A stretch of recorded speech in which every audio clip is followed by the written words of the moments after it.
I completely relate to that because I've had exactly the same example, and I think we should definitely pick that up in another future podcast. I'm mindful that Hasnain and I've been talking quite a bit. Abdurrahman, what are your reflections? So, a few things. Going back to the topic, you talked about around the experience of coming from different parts of Pakistan. I have to admit, I don't think I've had necessarily that experience, but it is something related to it as well. I mean, I remember as a child, I used to get asked, what region of Pakistan you're from. We come predominantly, well, at least my father came from Attic side, so my mother comes from Karachi. But whenever I was asked that question, I did find it a little bit strange. I mean, I still get asked it now. If I'm taking a taxi or whatever, and the Uber driver is Pakistani, by and large, the conversation will come up. Are you from? Are you of Pakistani background? And if so, what village are you from, or where are you from? But anyway, I've always found that question quite strange, right? Because and this is probably another topic for another podcast as well, but it's worthwhile at least delving into it. That I'm born and bred in this country, right? So all of my memories, all my experiences predominantly have been in this country, right? And I think that's what has formed most of my identity. But I've always found that question strange, right? Because when it comes to villages in Pakistan and things like that, I've only been to that village probably once in my entire life, right? Yeah. So there's really nothing that I can use to identify with the place itself. I think the difference is I identify with Pakistani culture because that's the culture that I was brought up in. That's the household that I was brought up in. And again, all the principles and the family values and respect for elders and discipline and things like that all Pakistani cultures have. And again, it's not specific to Pakistani cultures, but I can only talk of that one. So it was very difficult for me to identify with the place that is Pakistan, but I do identify with the culture. If that makes any sense. And I've always felt British because that's my identity, right? That's the culmination of all of my experiences and most of my memories. So but anyway, I don't think I've ever experienced that for me. I mean, in fact, going back to the whole kind of taxi driver example, when another taxi driver was saying to me, look, that it's interesting that, you still come from that second generation where you still have some, attachment to kind of Pakistani heritage. But if you ask that same question now to third, fourth generation Pakistanis, sometimes they can get quite offended, right? Because it's not something that they have any real understanding of. And, I guess you can relate that to some degree. But anyway, it is that, what are you? Are you British? Are you Asian? Are you Pakistani? Sometimes it is just about how you feel. And that's how I feel. Again, probably a lot of different people who feel different ways, but yeah, it's always been a strange one to navigate. How did you answer the first time you were said, somebody ever said to you, where are you from back home? Because I admit I was genuinely lost. When I said back home, I'm in Bradford. I'm from Bradford, bro. What are you talking about? I'm Bradford. Exactly. What's that about? Yeah, and there's a part of me that still feels that way, because I guess somebody who's come from Pakistan, who has migrated from Pakistan, who's lived a fair amount of their life in Pakistan, has migrated, now has two experiences to draw upon, right?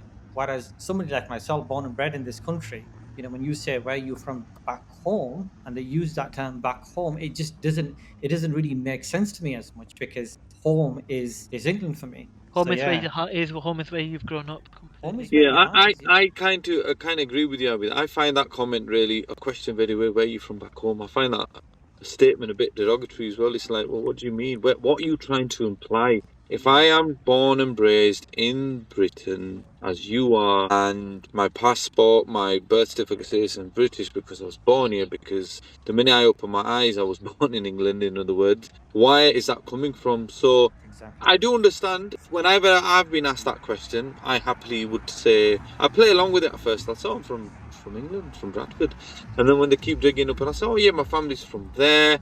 However, born and raised in England, so it. I think sometimes I don't see it as being a negative question. I find it strange, but then it's almost like they are interested to know about your cultural background and heritage, which it's fine by me because at that point I can champion the positive sides of Pakistan by saying, look, it's an up and coming country. There's so much development going on there. Granted, it's not had the best of rep at the moment, what's been portrayed on the news. However, there are some really good entrepreneurs there. There's a lot of good coming out from the Indian subcontinent, including Indian subcontinent, because there's India and that, there's Bangladesh and that involved, and all those areas and those regions. So we need to be proud of both dual heritage, dual identity. So yeah, I am proud to be British because this is my country and I take a stake in it because I was born here and I have the values instilled in me. Also, I'm proud to have that dual nationality heritage where I would say, yeah, my parents are Pakistani, like I still cling on to the language, bringing onto the past what we did. We talked about holding on to your language, and I hold on to it daily because, and I do speak to my mum and my daughters at home in Urdu. So yeah, we should be proud of our dual heritage because that's unique in itself. If I was to be asked a question if I was young, but a few years ago, I would be spot on exactly how you both have said. I think life experiences and recently that thinking has swayed, and I'm now more in this bubble without actually questioning actually where is home, where the heart is, and pretty much going through those questions about what is my cultural identity. And remember, your cultural identity isn't necessarily just your city, country, or your parents' country of origin. It also can be associated around your occupation, work community, your workplace, and it's that combined fusion that triggers people. But I think that's been a really, really positive and really engaging conversation, guys. Abdurrahman, do you want to do some final remarks? Like you said, it's been a very, very engaging conversation. I'll probably just end with one thing on there. Sometimes you do challenge with navigating or balancing multiple identities. Like we've talked about, obviously, national identities or national and ethnic identities specifically. But I think as I kind of grew older as well, and I kind of ventured out of Bradford and moved to other cities for work purposes, for education purposes, and things like that. One of the things for me was, well, actually, how do I effectively interact with people outside of my community, right? People who aren't necessarily Pakistani, who don't have the same heritage as I do. One of the things that's really worked for me is the realization, right, that kindness and compassion and honesty and truthfulness is a universal language, and it's something that everybody can recognize, everybody sees, right? And I think those are the values that my parents instilled with me right from as a child, right? Always be kind, be compassionate, be merciful, be truthful in every situation, be sincere, be authentic as well. People talk about authenticity nowadays all the time, almost just very, very commonly. But those are the values that I grew up with, and I try to exercise them no matter who I'm talking to, right? So you can be talking to work colleagues, you can be talking to your team, you can be talking to a waiter in the restaurant, you can be talking to somebody serving you coffee in a coffee shop, right?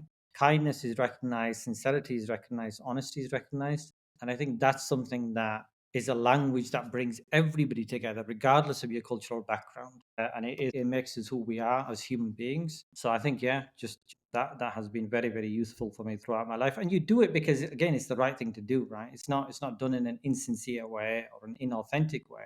It is just part of who you are.